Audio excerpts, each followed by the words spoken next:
Now let's focus on another key element of effective language: conciseness.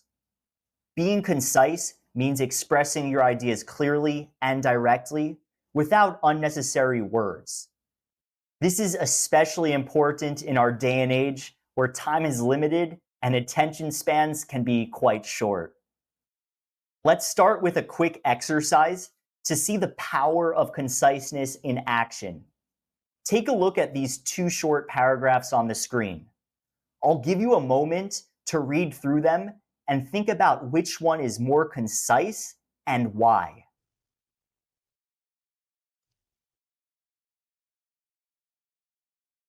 If you chose paragraph 2, congratulations, you are correct.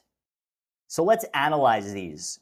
First, notice how paragraph 1 uses a more roundabout approach.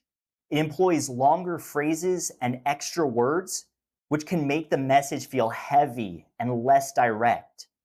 For instance, it says, was conducted by the research team. This is an example of passive voice, where the subject of the sentence receives the action. As we discussed earlier, passive voice can make the sentence less direct and harder to follow. Additionally, paragraph 1 uses phrases like perform an evaluation instead of the simpler term evaluate. This is a classic example of a hidden verb, which is just turning a verb into a noun phrase. Doing this makes the sentence much longer and complex than it needs to be. By using straightforward verbs like evaluate instead of perform an evaluation, paragraph 2 becomes more concise and easier to read. We'll be discussing hidden verbs in more detail shortly. Now let's move on to the next sentence. In paragraph 1, it says, an assessment of the patient outcomes was made to determine the treatment's effectiveness. Here again, we see passive construction with was made, which makes the sentence less direct and way more confusing.